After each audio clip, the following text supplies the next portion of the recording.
Friends, welcome to Iron Sharpens Iron. It has been a few weeks since we have Yeah. been with you. Solo and I have been taking advantage of the nice weather and summer and had some vacations back to back, weeks where he was out and then I was out. And anyway, we've missed you, friends. But And we're back. we're back. You can't get rid of us that easy. Nope. And we are wearing our red shirts Remember today. everyone deployed. Honor of Independence Day. That's right. And remembering, friends, remember that just like the shirts, and I love these because there's been so many men and women who valiantly fought for the freedom that we enjoy. Mm-hmm. And we honor them, and not all of them came home. And we A lot of definitely them honor didn't. their sacrifice. And for those of you still serving who may be hearing this, thank you for your continued sacrifice in Yes. defense of the freedoms that we enjoy. That's right. Friends, in honor of Independence Day, which is tomorrow as we sit here recording, That's crazy. I want to start by reading a small portion of the Declaration of Independence. That's going to be the impetus for the conversation today. It says, "We hold these truths to be self-evident that all men," and I'll add women as well, "are created equal, that they are endowed by their Creator with certain unalienable rights, that Beautiful. among these are life, liberty, and the pursuit of happiness. That to secure these rights, governments are instituted among men, deriving their just powers from the consent of the governed. And whenever any form of government becomes destructive of these ends, it is the right of the people to alter or to abolish it and to institute new government, laying its foundation on such principles and organizing its powers in such form as to them shall seem most likely to effect their safety and happiness." Hmm. That's Beautiful. beautiful. Those are Just beautiful beautiful words. words. I wonder who wrote that. You know what I mean? That's like before Chat GPT.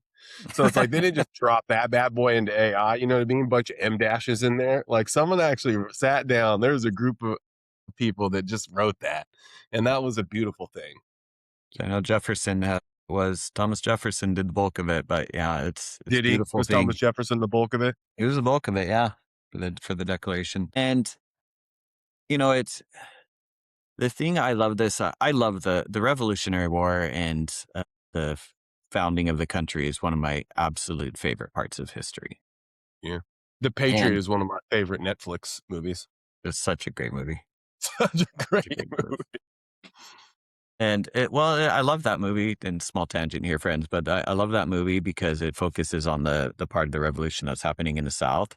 And so Mel Mhm. Gibson's character is based on a real person and his group Mhm. of kind of mercenary bandits, if you will, where it's based on like actual person and a group that were disrupting the supply lines of the British and all of that. So it's really Yeah, cool. they weren't playing around. They We're weren't playing not. around. I mean, I've always had a special place in my heart for like the law-abiding citizen patriot type of stories where it's like you come and like hurt someone's family and they just like wreak havoc on everything and everyone that was like that was involved in that, because that probably is like my deepest darkest fear. We were talking about our deepest darkest fear as an adult, and probably like losing your family is probably like up there. Oh It's yeah. no. Have it like the movie Taken. That is the single like worst fear as a parent. Yeah. And then being our boy who goes and gets her back is like the single best like thought we think of, like, Liam as Neeson. Yeah. our self-actualization, you know what I mean, is like Particular set of skills. Yeah. I- I wish I had those particular set of skills. I yeah, bro, digress. like I lose my keys and it's gone for like 2 weeks. Like, I'm not fighting you, you know what I mean? Like, you're in trouble, like, so I gotta keep my family safe. The thing I love about the Declaration and the interesting part is the Declaration of Independence and as the founding fathers were all debating, right, as they're calling Congress together and trying to build out this new nation. Number one, like props to all of them because they knew that they were committing treason against Great Yeah. Britain. That's and their scary. lives and really the lives of their family were forfeit for it. So it was the American experiment was kind of an all or nothing. They went all in with the chips. But the Declaration doesn't say everybody's going to agree. No, Doesn't say we all have the exact same beliefs. no. Doesn't say we're all going to approve of everybody else's decisions. Hmm. But it does argue that the right to life, liberty, and the pursuit of happiness is held by all. That it doesn't take any special status or class, or doesn't mean you have to be a millionaire or now a billionaire and now with Elon, a trillionaire to earn these rights. It's the right and the virtue of just being human that allows us the right to life, liberty, and the pursuit of happiness. Yeah. And the discussion today, friends, I've been thinking about this for a couple of weeks. It's been on my mind, and Solo and I talk about portions of this from time to time because we talk about the vitriol and anger that just permeates social media and kind of the discourse in society nowadays. And there's this view that we all need to be tolerant of each other. Hmm. I would argue that there's a higher way of being. Tolerance by itself, and I even like pulled this off of the dictionary to make sure I wasn't misremembering my vocabulary here, but tolerance almost has a negative connotation a lot. Like you're just allowing. Doesn't mean you necessarily agree, but you're allowing kind of grudgingly someone to have their opinion. And it's that kind of grudging allowance. Like in leadership, we say it's not about what you expect, it's about what you tolerate that matters. Right. It's this implication of allowance or sufferance of conduct that you don't necessarily agree with. And as people in this wonderful, amazing country that is the United States of America, we can have differences of opinion and not just like grudgingly suffer someone to have a different opinion than us. But I believe what the founders really were after is this acceptance that as human beings, we can have respect for one another, even with differing opinions. Right.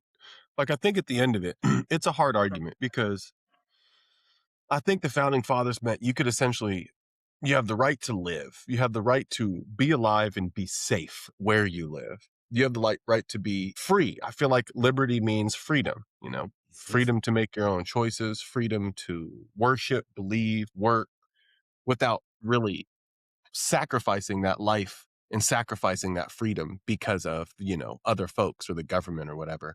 And then you have the pursuit of happiness, like, which in my mind means like the pursuit of just a good life, like things that make you whole, things that make you happy.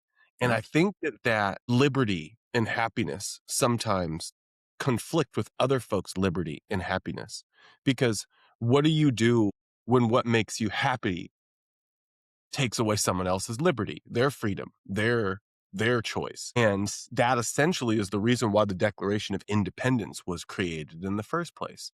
We want to live freely and pursue a life worth living. And I'm sure that Great Britain wanted to do the same thing, but them exercising their right and their, I would say, you know, will over us made us break free. And that's why we had this conflict. And there was this conflict, and we broke off. And now all of a sudden, the United States of America is the most prosperous, great country in the world. Britain was that at one point. Yeah. There's the empire. Yeah. So I feel like that liberty and the pursuit of happiness is so different because of the contrasting opinions and the contrasting lived life experience of the people that are governed under one body or one government, that eventually that contrast gets to a boiling point. I think that we're at somewhat of a boiling point right now with different contrasting beliefs. We have a conservative party that is, for all intents and purposes, wants to keep things, kind of the same as they have been and been for a while. We have a liberal party that wants change and believes that, change is the only way forward.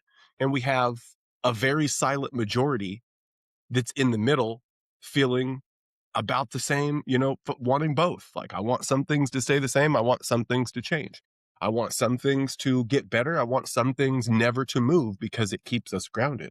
And I think that that is probably our biggest issue right now in America when it comes to like the tolerance or the lack thereof that we have. I've always found that a third party, a moderator, somebody that's kind of in the middle is necessary for two opposing viewpoints, two opposing perspectives to end up getting along. Because you think about it just math wise, if you have 50 against 50, you're in a deadlock. 50 Mhm. against 50, you're in this just tug of war that never moves. If you're 33, 33, 33, I'm at least upset with 5 of you guys over there in the 33%. So it's not 50 versus 50. You know what I mean? Because it's like, I got a little bit against you, but I'm more or less aligned with you. So now it's like my 50 adds your 20. And now it's 70 versus 36 or something like that. So it's an obvious win because the majority of us believe a certain way. So I think that a third party, a third perspective, the silent majority in the middle that's scared to speak up is necessary. And it's going to be, I think, the saving grace of America. Personally, I know we kind of went off on a tangent. I know that's not necessarily what you were talking about, but I'm passionate about this. It's going to happen. Is It's going to happen. I thought Elon was making like a third party. Now I think like, what's our boy that was on like the Fox News or whatever? Like, what's his name? yeah, I know who you're You talking know what I'm about. talking about? Like, he's trying to make like a He third interviewed party. Putin. Did he interview Putin? That's One crazy. who he Oh, interviewed Putin. Yeah, he went to Russia and met with Putin in Moscow and sat with him for like 4 hours. let's see. What's his What guy? is his name? It's like, I don't Tucker know. Tucker Tucker Carlson. Carlson. Tucker Carlson. So now he's trying. And I think that eventually, I would say thus far, in America, the neutral or like the what do they call us? Because I'm in this party, Independence. technically independent party, right? The independent Mm. party is just like cannibalized and carved off votes from one side or the other, depending on Yeah, like the election. But there will get I believe that there will be a point in time where people have had enough of just the crying, the tolerance, the lack thereof, the fighting, the infighting, the things not moving because people just want to see other people lose as opposed to they want to see the people that are governed win. Brian Summerhays, one of the best leaders I have ever had the pleasure of working with and for, said one of the wisest things that he was told is about his marriage is, do you want to be right or do you want to stay married? And it's like, I think we've forgotten that as a society. We don't want to be right. We want to stay married. yeah. Like, we don't want to. Is my like wall falling apart, dude? It's a sign. Squirrel. It's a sign. We don't want to be right. We want to win as an American people because we're great. We're beautiful. Like, there's something special about those words. There an earthquake? I don't know what's going on, bro. My wall's falling apart. There's something special about those words, life, liberty, and the pursuit of happiness, because I do believe that every person is endowed by the Creator with certain unalienable rights. And I Yeah. think that at its core, we should come up with another word besides tolerance, because you don't have to agree with somebody that's different from you or on the opposite political spectrum than you or believe something that you don't believe in, whether that be, but you can believe in their unalienable rights that are given by the Creator. That's something that you can believe in. And I think that that's a beautiful thing. And unless you don't, I think that one of the things that the founding fathers had back in the day was a very steadfast belief that there was a creator. And It's I true. think that's one of the things that has changed nowadays. If you don't believe in a creator, maybe you don't believe in someone's unalienable rights that was given to them by said creator. So maybe that's one of the Fair things point. that's making us drift is, what do you mean creator? We're all just here in this, we were just mush. Well, it's I'm going to it's fix this wall. religion in general, right? The belief in a higher power. Yeah, you go figure out what the ghost that's in your office or the earthquake, Yeah, man. Duck under the if it's an earthquake, just hide under the desk. I want to make it, bro. Yeah, but the belief in a higher power is generally what gives people a sense of morality, right? Of right or wrong. And so, yes, as you remove God out of a society, then you tend to end up with anarchy at some point. The But the amazing thing, like with the founders, and this is where I say, like, there's a better way than tolerance, and this is my call to action to all of you listening is Are you just tolerating other people, or do you truly believe in what our founders did, that everybody around you has the same right to their opinion, to their beliefs? Do you Yeah. really see them as a fellow human on this journey we call life, in this on this planet Earth, and this journey we call life, and they have the same right to their opinion? Do you accept them as a human being? And it's not that you have to accept their opinion as being right. You don't have to Right. sacrifice your standards. You don't have to sacrifice your beliefs, but you do need to respect their right to believe the way they want to believe and to live their life the way they want to live it, provided they're not infringing on your rights, right? That's why we have Right. laws. But it's interesting. If you go back, like we go back in history here, Jefferson and Hamilton had very opposing ideas. And if you watch Did they? the musical Hamilton, this comes out Hamilton was in a it a lot. fantastic musical. Yeah. I don't But they remember were like that. polar opposites. Jefferson was all for state rights. He wanted very limited federal power. Hamilton was a federalist. He believed that you needed a strong central government or the states would just crumble. He's like, Hmm. you have to have a strong central government or this entire experiment is going to fall apart. And they fought, and they wrote into the newspapers under, fake names, under their pseudonyms, and just tore each other to shreds. But they Really? weren't trying to cancel each other. Right. They weren't trying to silence. They were just trying to share why they Yeah. felt they were right, and they did it very aggressively. And there were some personal attacks within the founders' arguments. Similarly, like James Madison and or this Madison in the Federalist Papers says differences in opinion are going to happen no matter what. Yeah. The solution is not to eliminate disagreement, it's to build institutions capable of managing it peacefully. I think that's incredibly powerful. I would even add in respectfully. I think that institutions are the bedrock and the requirement for peaceful and respectful disagreements. And we've gotten away from institutions, groups of people that are governed by some type of body of laws or parameters. And we've just thrown it into this anarchist social media, which is people are True. just hiding behind a pseudonym, essentially, that in the newspaper, and they're just ripping each other apart. So it's just Jefferson and Hamilton in the newspaper ripping each other apart.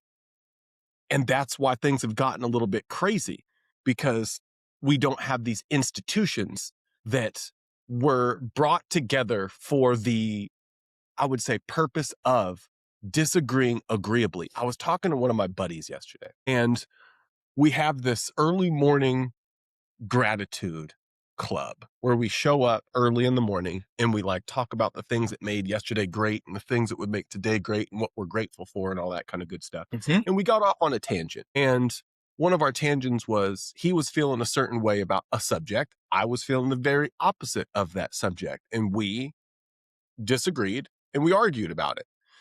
I wouldn't even say argued, because I would say more debated. He brought his points, I brought my points. And at the end of it, he convinced me that his way of thinking was absolutely correct.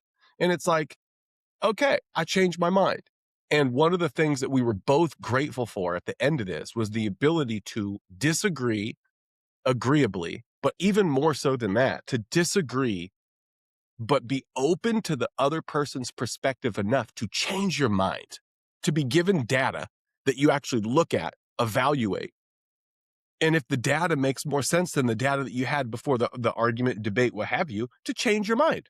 And I feel like that changing your mindness is so crucial. And the only way that you're able to do that is if you're able to accept the data. And the only way that you're able to accept the data, the perspective of the other person, is for you to respect and care about that other person. And the only way Mm. to respect and care about that other person is to know that other person, or be, I would say, in some type of proximity or relationship with that person. And the farther away proximity wise you are from a person, the more they're not a person. They're just an obstacle, or they're just whatever you'd call it in the anatomy of peace. You're just an obstacle to overcome, as opposed to a person that has a difference of opinion. Yep. And I think that the United States of America was founded on everybody has certain unalienable rights to life, liberty, and the pursuit of happiness, which is just a bedrock understanding of everybody's a person and they deserve respect and they deserve freedom and they deserve opinion and they deserve the freedom of speech and the freedom to protect their home and the freedom to assemble in groups in the event that they feel like they're being mistreated, etc. And all of the rights that we have as Americans. And somewhere along the way, because of the proximity that's created in social media, we did lost that perspective of each other.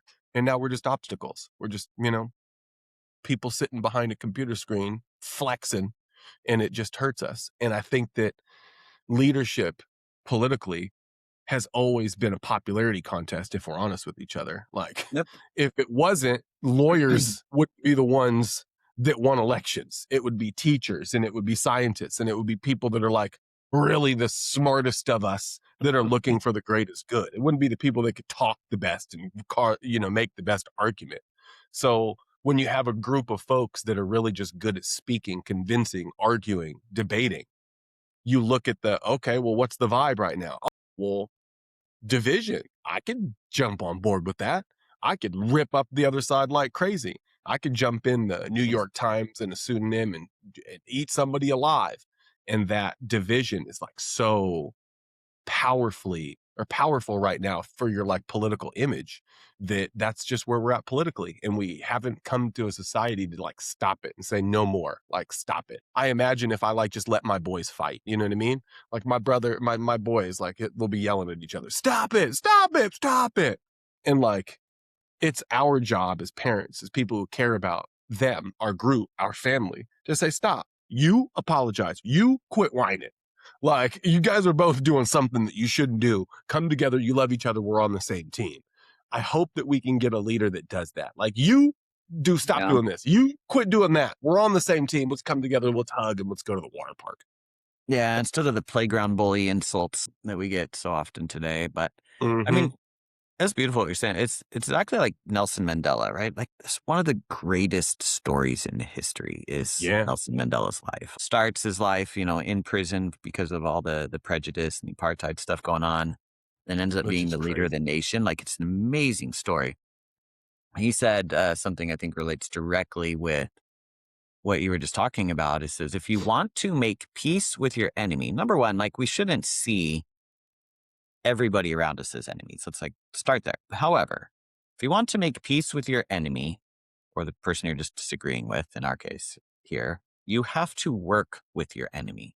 Yeah. Then he becomes your partner. Yeah. Like what Well, Dr. King Jr.'s quote we've used on here before, but darkness cannot drive out darkness. Only light can do that. Hate cannot drive out hate. Only love can do that. even our boy, Master Wu in Ninjago said the best way to defeat your enemy is to make them your friend. Yep. And I feel like that's just wise advice from a Lego sensei, bro. It's just we forgot about that. And we can do that. Like we can do that if that is our will, if that is our focus, if that is our but we got to both be on that same page.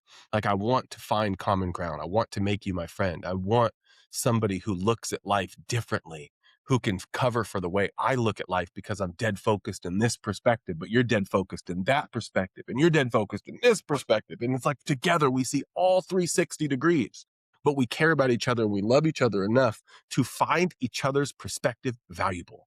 And we're Yep. able to be humble enough to change our mind and look in another direction if that direction is the best direction to look.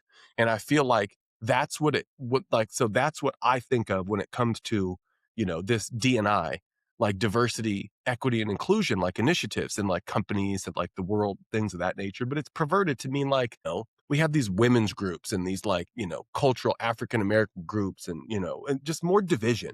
And it's just in my mind, there shouldn't be division. D&I has nothing to do with the color of your skin or the parts that you were born with, but the perspective that you have because of those things. Like I have a different perspective because of the culture of being half black and half white and being a male. I have a different perspective, but the diversity and inclusion, like the juice of it doesn't come because I have a you know what, or my melanin, reacts real well in the sun and I get tan. It has nothing to do with that. It has to do with my perspective, how I see things. I was born in a culture that I thought that this was the truth and that was the way it should be. And because of Mhm. that, I have a very particular perspective about everything, how we should run our companies, how we should treat the world, how we should treat each other. And if someone else who had, say, opposite gender and didn't have the parts that I was born with and has a different skin tone and a different culture that they were raised in and a different perspective and a point of perspective because of that, has a very different opinion. And together we have a very big perspective that if we can love each other, get along, respect each other, can add to both of each other. The sum of, what does it say? The whole is greater than the sum of our parts. Right. That's what diversity is. That's what inclusion is. And that's why we should take everyone's perspective into account. I watched the Kid Who Would Be King last night with my boys, which was essentially like a King Arthur story. Mhm. And King Arthur had a round table. It was King Arthur and the Knights of the Round Table. And the reason why he had a round table is because he wanted everyone to be equal. Everyone had an equal voice. Everyone had a something to say. So no matter your station as a king, or you were just some knight, newbie or whatever, you had a say, you had a voice, and they listened. And I Yep. think the best of us understand that when we humble ourselves and sit at a round table and truly listen to the diversity of thought and perspectives in the group and include those diverse thoughts and perspective into our own thoughts and perspective and have the humility to have our minds changed, that's when beautiful things happen. That's when great things happen. And that's what I'm excited about for the future. I think we're going to get there. I think we're going to get there. We just overcorrect as humans. But the American experiment 250 years later, bro, we're on the right track. We're headed in the right direction. We've managed it so far. Mm-hmm. There's things that, are concerning about today, but I think like Yeah. what we're talking about today truly is the cure. Mm-hmm. Because, it's interesting. The primary kids at church, so, like all The the kindergartners, K through 12, under 12, yeah. Well, the under under 12. 12-year-olds. There's a song they sing quite frequently that just says, "I am a child of God." And the Mm, beautiful message of it, I'm not going to go through all the verses and everything, but the message that they're taught is that all of us are children of God. yeah. Therefore, we are all brothers and sisters on the planet. Yeah. No We're matter all on the what, like same you're team. talking about the DEI stuff, doesn't matter color of skin, doesn't matter gender, doesn't matter cultural heritage, where you're born, like your educational opportunities, wealth, all of that is irrelevant Doesn't matter. in the eternal perspective because we all have the same creator, our Heavenly Father, right?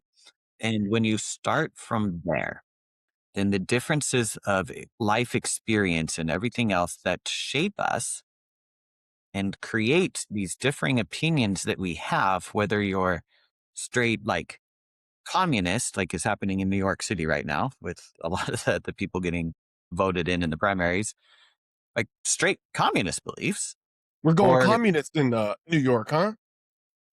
yep, or you have the more moderate traditional Democrats, or you have the more moderate traditional Republicans, or the extreme conservative side of the Straight. Republican Party as well. Like very, very wide range of opinion. And all of us and all of our listeners fall somewhere in that spectrum. But at our core, we're all human beings.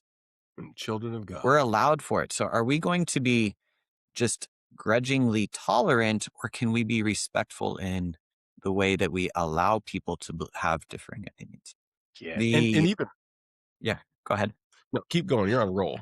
One of my favorite historical examples of this is Ben Franklin and John Adams. Have you seen the HBO series John Adams? No, is it good? It's phenomenal. Like Bro, you're putting me it's on, dude. Independence Day. Like we're celebrating the revolution. Like for all of you, if you have access to HBO Max, go watch John Adams. It's an 8-part miniseries.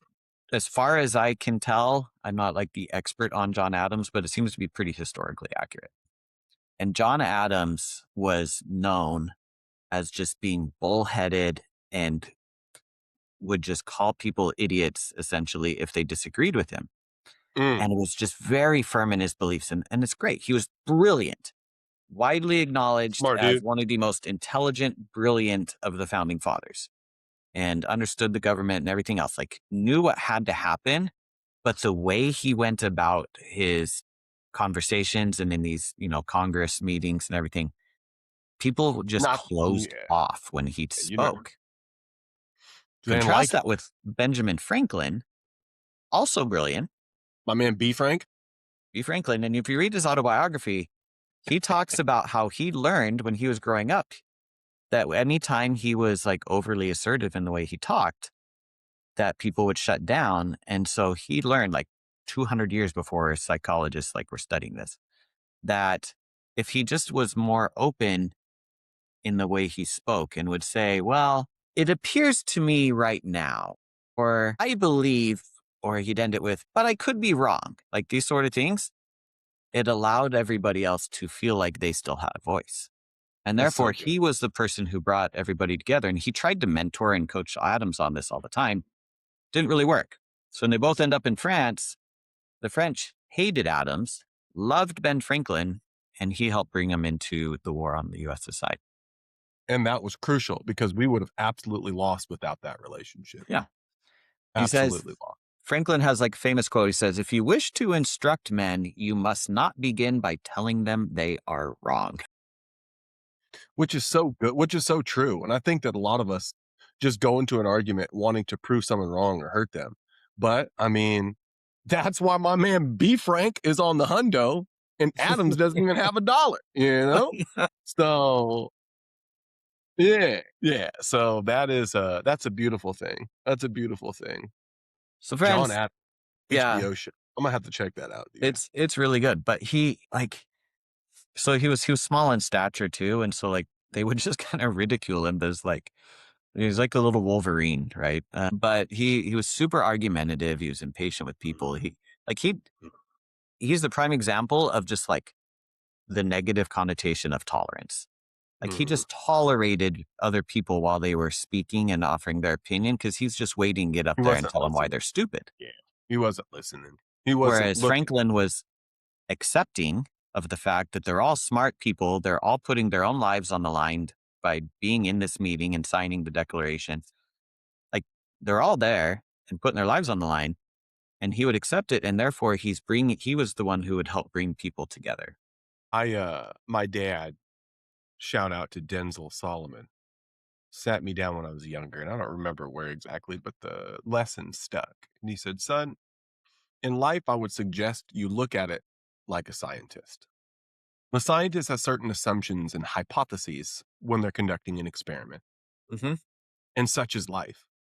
But the best scientists understand that their assumptions and hypotheses have to be tested and pressure tested to truly understand, to go from hypothesis to actual theory and truth. So you should go through life with that same type of understanding. Pressure test your beliefs. Try to prove yourself wrong. Everyone's out here trying to prove themselves right. And with enough evidence, you could prove yourself right. But the best of us try to prove themselves wrong. They take others' opinions. They look at other points of data. And in the event that that data says that their hypothesis, their assumption is wrong, then they go with that data and try to prove that wrong until you finally get to the truth of something. And the truth shall truly set you free. And I've found that that's very true. Like I remember one night I was feeling very good and I was like, man, I'm going to take some Benadryl to pass out. And I Googled Benadryl to pass out. How much? And it said, don't take Benadryl to pass out. It'll mess up your deep sleep. You won't even recover right. I'm like, no. Google benefits of Benadryl to go to sleep. Well, Benadryl is actually going to mess up your deep sleep. And remember, no. Google sleep, really feeling terrible.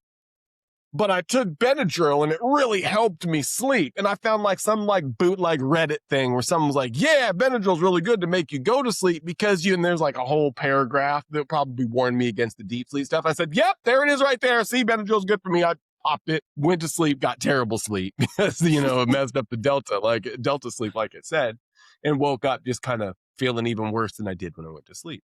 And that's kind of how we do things all too often. We have these assumptions, we have these hypotheses, and we try to prove ourselves right. even in the face of overwhelming data that proves us wrong. But we don't want to be wrong. We just want to be right. We just want to win. We don't want to stay married.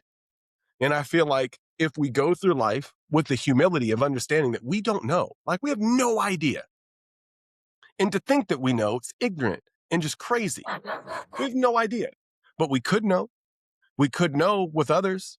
We could know more if we accepted other folks' opinions. And we could know more if we humbled ourselves and understood that people who see things differently, maybe, just maybe, have something that they saw or experienced that could add to the things that we've seen and experienced to make both of us better. So I try to do that latter, but I'm so bad at it. Like, I'm so bad at it. Like, I want to win so bad. I'm a sales guy. Like, I want to win the argument. Like, there's been so many times where I knew exactly what to say to my wife, my friend, my boss, my whomever to win or to, do it. But I just argued for the sake of arguing. And it's always 10 times out of 10 messing me up. 10 times out of 10. So don't be like me most of the time, team, family, friends. Be better. It's a natural thing, though. We all want to. I mean, it feels good to be right. Yeah, it does. It feels good to good. win. Feels good to win. Yeah. Great to win. But it feels better to sacrifice for another, right? Like, it feels good to Yes, win it the gold does. medal. I want a Usain Bolt, but it would make me feel elated, make me feel great, but I ain't out there crying. But when I see the person that like pulls their hamstring and the person stop and help that other person across the finish line and both of them lost, but they did it together, that makes me want to cry. That like pulls something, it hits me deeper. And there's a deeper sense of satisfaction than winning. Like, in its collaboration and its help and its true togetherness, because that's how we were created. If the founding fathers were right, and I do believe that they are, that we were endowed with certain unalienable rights, but we were also endowed with certain unalienable characteristics. And those characteristics are, we are all the same. We're all brothers and sisters, like you said. We're on the same team. And when one of us wins, we all win. The rising tide rises all boats. So when we sacrifice our flesh, our own personal perspective for the perspective of the many or for the other person, there's something in us, our souls, that just smile at us and it just fills us up with something special. So You hit on another one of Franklin's things. He said, being right, paraphrasing, being right is less valuable than being influential. that's Because so you good. can, yeah, and he continues, because you can win every argument and still lose every relationship. Dang. That's so good. So good. That's so good. So, friends, hopefully this gives you something to think about. There's, I love, Solo, your optimism. I feel the same about our country, and we are so blessed to live in this country. There are so Oh, many yeah, man. other places around the world where they don't have the freedoms we have. Yeah. They don't have the grocery stores we have. I've been watching the World Cup. People are freaking out over like ranch. Buc-ee's. Yeah, and like Buc-ee's and like Walmart. Like, this is great. This is crazy. That's Like, amazing. Walmart, Yeah. bro. The store's trash. That's amazing. You should check out Target. That's exactly where I was going, Solo. It was like the coolest thing, like, of the World Cup. Besides the fact that my two favorite teams, Brazil and the USA, are both winning, and Are we doing well? yeah, we play again Monday. Okay, nice. That's Round all I like to what hear. are we? The round 16 now. So yeah, we're crushing it now. Arguably, we have a fairly easy path in the knockout round so far, but the two favorite teams still going. So go Brazil, go USA. But it is amazing, like, seeing all these fans, they coming from all over the world, and they're coming to the US, and one of the things I saw was that a lot of these folks coming over from Europe, they're just hearing all this trash talk about the US and how we're so awful and all this other stuff. And then they come over here and they're like This is meeting awesome. actual Americans, right? They're interacting with actual Americans. They're going to the stores, like you said, all these things. They're like, man, we've had it wrong. Yeah. Like, you guys got it good. Like, it's awesome here. Yeah. Like this isn't we didn't get to the hegemon of the world and at the top of the food chains because we suck. Like we're awesome. Look, But we just need to remember that and remember what got us here and just keep those founding beliefs that we literally built the most beautiful, prosperous, awesome country on the planet. And I'll be the first one to say it. And just because we're the best doesn't mean that, Brazil or Venezuela or Great Britain is the worst. We're all in competition with each other, with ourselves, not each other. But correct. in my mind, we're the best. And I feel like you have to believe that. But someone to your point, being the best has to understand that they're only the best because of the collaboration, the love, and the togetherness with everybody else who's also their best. So just because I'm my best and we're the best doesn't mean that someone else isn't their best and the best as well from their perspective. I want someone else to be their best. I remember this, someone told me back in the day, they said, the best way to find relationships is not typically how most people look at it. Most people are looking for a relationship that completes them. You complete me. That's terrible. You don't want to look Jerry for someone Maguire. who completes you. Yeah. You want to look for somebody who shares in your own completeness. Like, I'm complete. You're complete. We get to share in our completeness and take this thing to the next level. And I feel like that's where we need to be at. You know what I mean? I'm complete. You're complete. We're sharing in our own completeness. And I appreciate your completeness because it makes my completeness more complete. A lot of completes there. There's a lot of completes there. But this is very well said. And one last thing in the World Cup. If you want a good laugh, Hit we'll me. go find the video of the Netherlands guys watching the Cowboys cheerleaders during halftime. Oh, they can't handle it. It's so hilarious because the Netherlands was playing over in at Dallas Stadium, and you see this, and someone's filming it, and this guy's just like literally slack jawed, just staring at the cheerleaders on the field during Yeah. halftime. And they're like, "But do you guys not have that over in the Netherlands?" And even if they did, they didn't have America's cheerleaders because aren't the Cowboys cheerleaders like the top of the top, like the best America's Yeah, cheerleaders? yeah, America's sweethearts. Yeah. Yeah.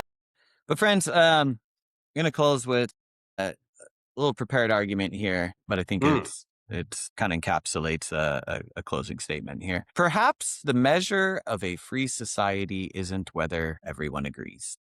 mm-mm, Perhaps it's whether people with deeply different convictions can still recognize each other's humanity, mm. protect each other's rights, and sit down at the same table. So good. As we've talked about over the course of the episode, like the founders argued fiercely. They left these meetings deeply frustrated. I mean, the Declaration of Independence wasn't written overnight. The Constitution took many years to come together. But they kept coming back to the conversation because they believed that this experiment of a free democratic republic Mm, was bigger than any one disagreement. it's worth it. Perhaps, friends, that's a lesson that's worth recovering today when the discourse and what you'll see, on the news and everywhere else in the world says that if you don't believe the same as somebody else, then you're just wrong and you should stay silent and that you're a Or yeah, bigot. That's yeah, not the way it is.